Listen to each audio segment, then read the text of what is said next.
بسم الله الرحمن الرحيم الحمد لله والصلاة والسلام على رسول الله محمد صلى الله عليه وسلم أما بعد walaalayaal waxaan maanta u soo galay halkan in aan isku dayo inaan ka jawaabo warar maalmahan la isla dhex marayay baraha netka ee ahaa in aadaanka salaada ee dadkeennan muslimiinta ay isugu yaraan xilliyada salaada la gaaro in uu yahay wax weyn in uu yahay wax sidaa aanan u mug weynayn isla mar ahaanta aanan qiimo ku fadhiyin uuna iska yahay wax uu ku riyooday ruux ka mid ahi asxaabihii hore ee xilligii nabigeen maxamed aha salawaatu ullahi wasalaamu calayh marka taasi oo ay uga jeedaan in ay ku duraan diinta islaamka ama aadaanka muxuu ahaa salaadaha aynu isugu yeerno in ay ku duraan waxaasoo kalena waa wax ka soo fula aalaaba shayaadiinta ama ha ahaadeen shayaatul ins ama ha ahaadeen shayaatul jinni midkay doonaan ha ahaadeen qof macquul ah oo caqli leh hadalladaasoo kale in uu ku hadaaqo micnaha waxay la tahay in aanay sahlanayn haddaba anigoo markaa isku daya in arrintaasi aan ka hadlo inta aanan u gudagelin marka mucjisada eedaanka ama aadaanka salaada uu xambaarsan yahay ereyda uu ka kooban yahay qiimaha ay ku fadhiyaan iyo sida ay ku yimaadeen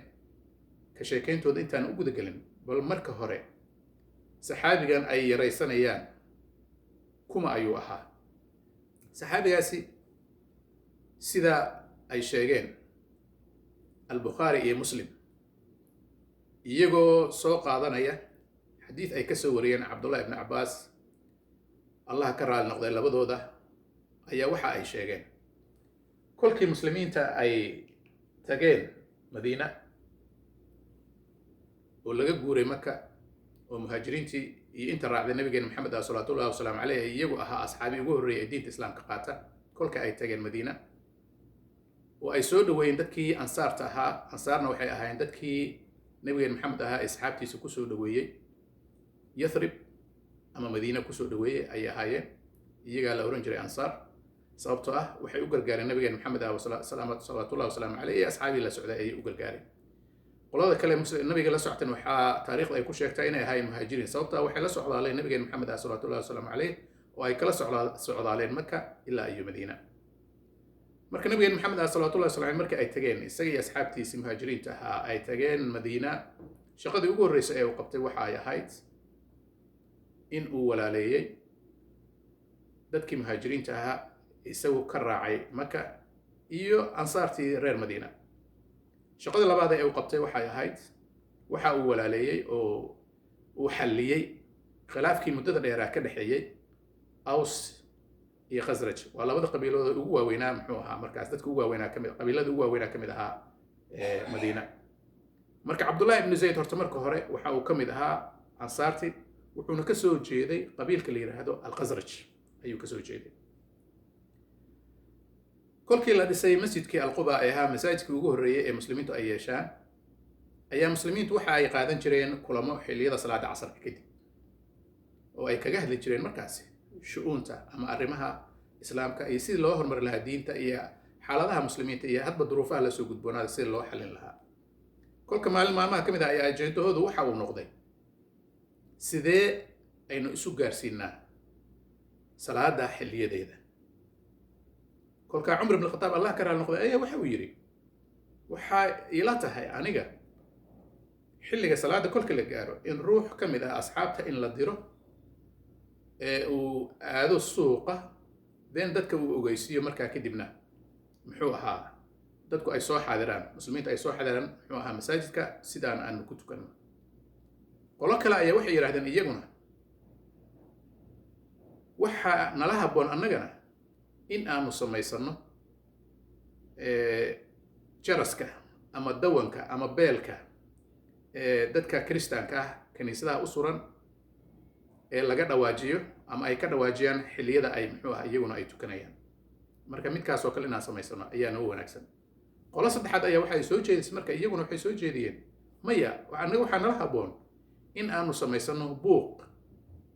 buuqna macnaha waa buunka soomaalida xagga macruufka ah buuqaasoo laga samaynayo geeska looda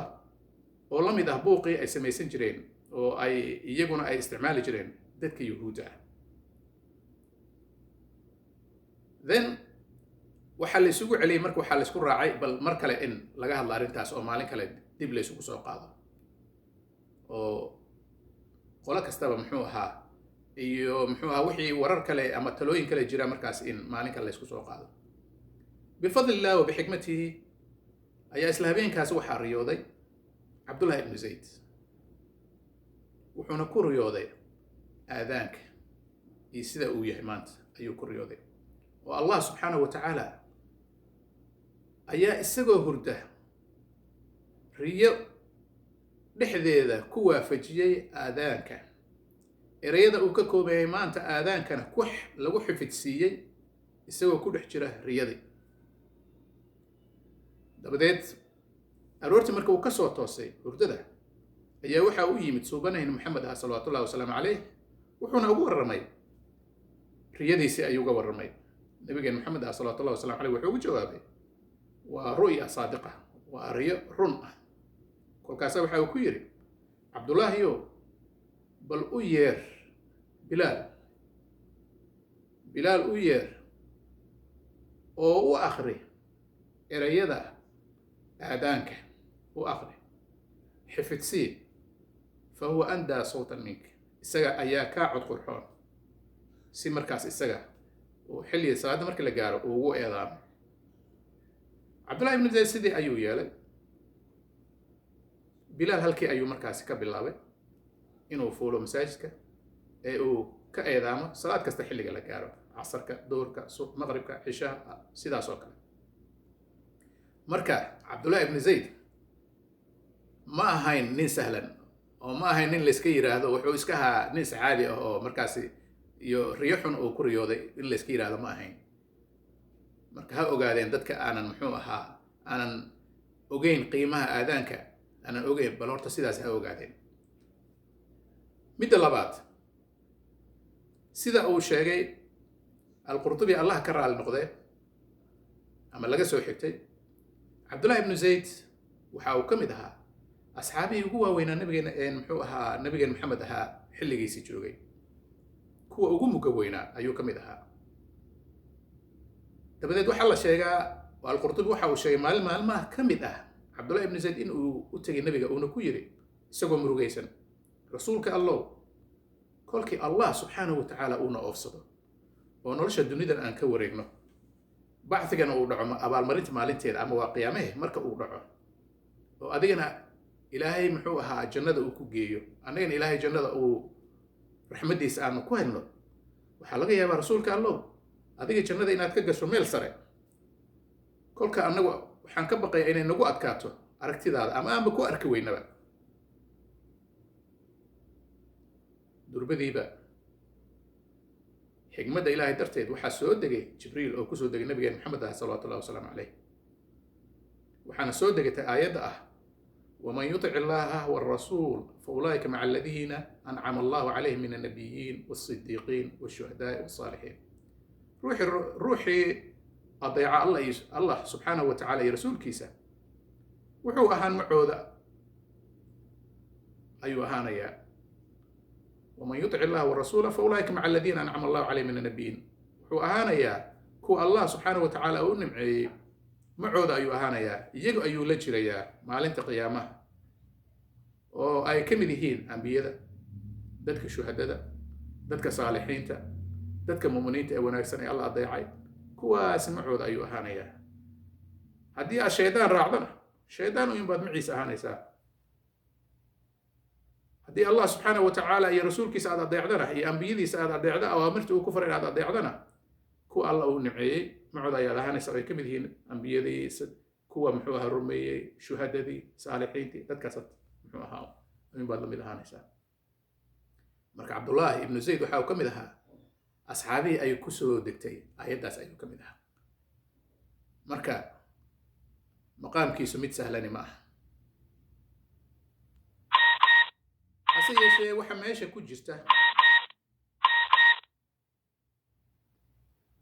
ku jirta su'aal ah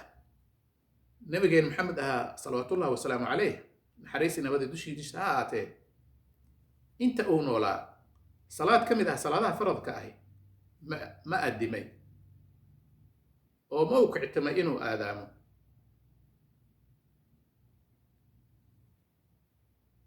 mufasiriinta ama culimmadu inta badan waxa ay rajaxeen nabigeen maxamed ahaa salawaatullahi wasalaamu calayh inuusan aadaamin ama uusan eedaamin, oo hadduu dhihi lahaa waxay yidhaahdeen ashhadu an laa ilaaha ila allah wa ashhadu anna muxamadan rasuulullah, waxaa iman lahaa tuhun ah in uu jiro nabi kale inuu jiro meesha, tuhun ah ayaa iman lahaa. waxay kaloo culimmadu ay sheegeen in nabigeen maxamed ah salawaatullahi wasalaamu calayh haddii uu dhihi lahaa xaya cala asalaa xaya cala alfalaax, qofkii khilaafaa amarkaasi in uu ku iman lahaa ama ay taaban lahayd fitna, inay taaban lahayd balaayo, inay taaban lahayd, ama inuu ku iman lahaa cadaab xanuun badan, sida ku cad aayaddan ee ah falyaxdar aladiina yukhaalifuuna can amrihi, falyaxdar ha ka digtoonaan aladiina yukhaalifuuna kuwa khilaafaya amarkiisa an tusiibahum fitnatun, fitna inay taabato, aw yusiibahum cadaabun aliim, cadaab xanuun badan inuu asiibo.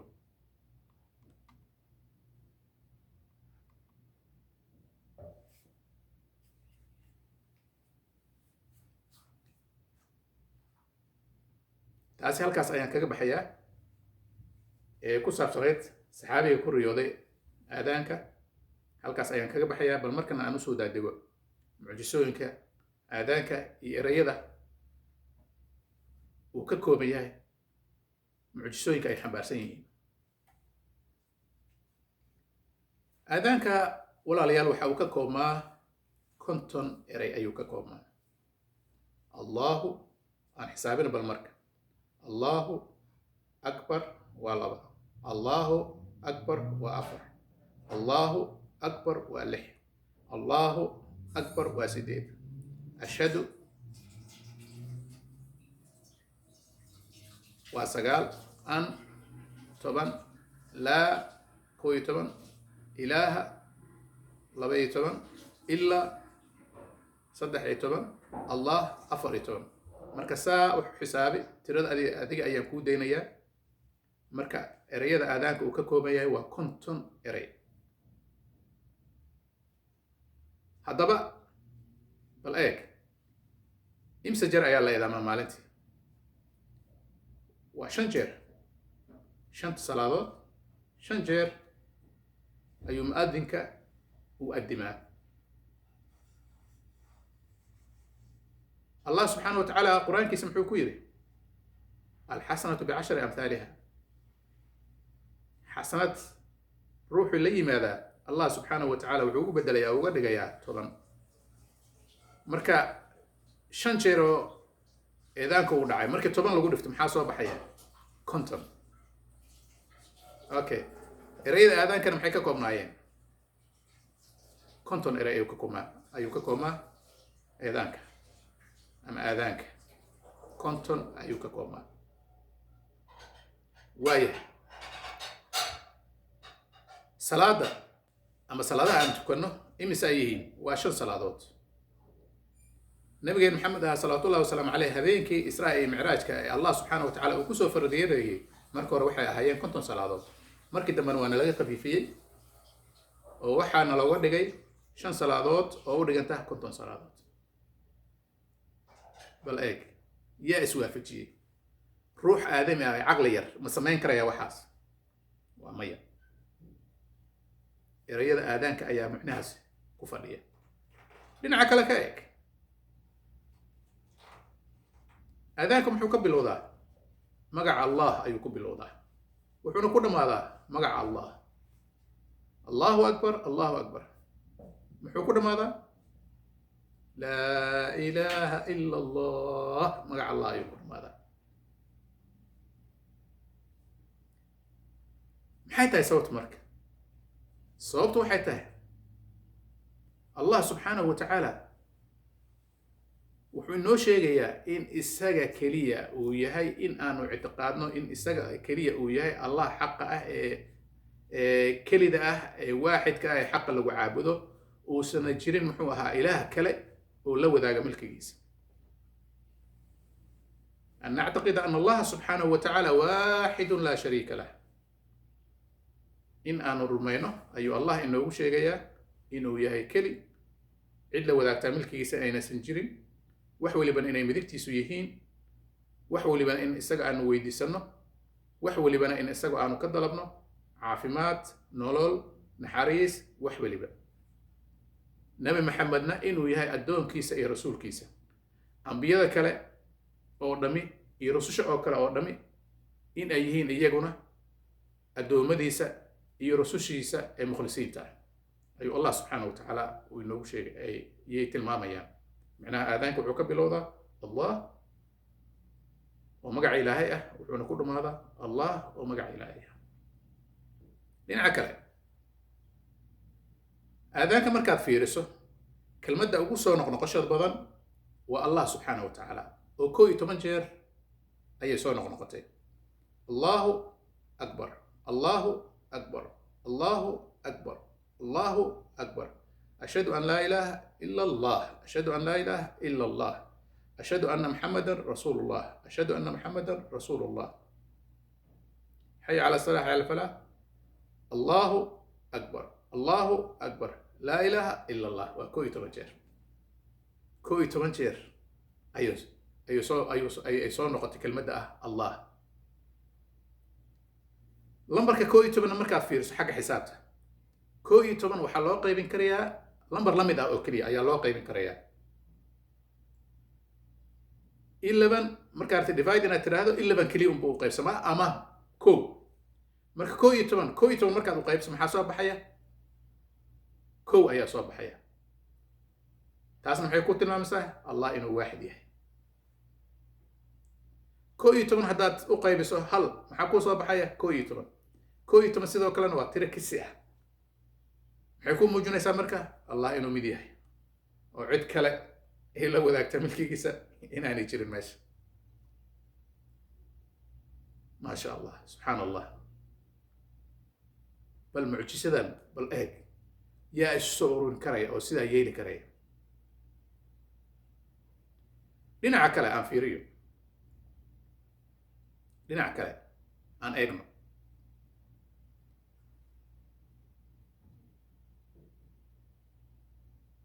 xuruufta aadaanka uu ka koobmo waa 17 xaraf waa 17 xaraf okay salaadaha aynu tukano waa meeqa ragcadood maalintii bal xisaabe subax waa 2 duhurka ku dar 6 casrka ku dar 10 maqribka ku dar 13 cishaha ku dar 17 xarfaha aadaanka uu ka koobna markaad si fiican u tiriso aad u baartana waa 17 xaraf bal yaa sameeyay mucjisadaas yaa sameyn kara mucjisadaas oo kale dhinaca kale aan eegno xuruufta hijaa'iga ee carabiga ama alif waxmalaha ama abjadiyada xuruufta waxay ka koobmaan 28 xaraf alif ba ta tha xisaab ilaa ya gaarsi adiga waa 28 xaraf 17 xaraf waxa ka koobma eedaanka ayaa ka koobma maxaa soo haraya 11 kale 11 kale maxay muujinayaan waxa ay muujinayaan in tiradaas ay tahay tira kisi ah waxayna muujinaysaa Allah subhanahu wa ta'ala inuu kali yahay ayay noo muujinaysaa ka kale taas ka imo salaada goorma la soo dejiyay oo lagu faraday nabiga Maxamed sallallahu alayhi wasallam habeenkii Israa iyo Mi'raajka habeenkii Israa iyo Mi'raajka suuratul Israa wal Mi'raaj ma intaas intaan u boodin aan dib u laabto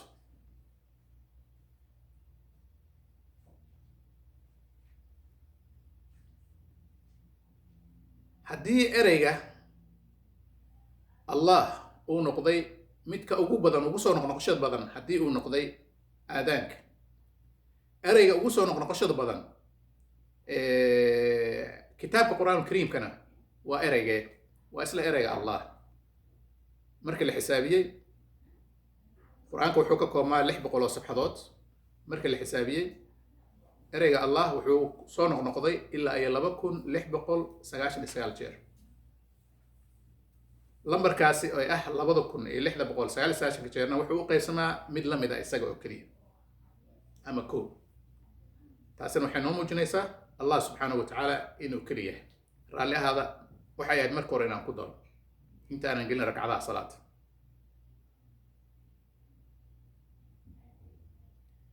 marka aan dib u soo laabto salaada goormaa lagu fardiyeeday nabigeena maxamed sallallahu alayhi wasallam habeenka israa iyo micraajka ayaa lagu soo fardiyeeday haddaba suuradda ka hadlaysa al-israa wal micraaj markii aan fiirino kitaabka qur-aan kariimka 114 suuradood ee uu ka koobmo lambarkee ayay kaga jirtaa markaad soo tiriso suurat al-israa wal micraaj waxay kaga jirtaa lambarka 17aad ayay kaga jirtaa taasoo inoo muujinaysa tiradii ragcadaha ee salaad ayay noo muujinaysaa subxaan allah bal fiir ragcadihii allahuma sidoo kale maasha allah suuraddii laftigeeda xilliga ay soo degatay muxuu aha salaadana lagu soo faryeelay suuradda tilmaamaysa waxay kaga jirtaa qur-aanka lambarka 17aad subxaan allah wax la heli karaya maaha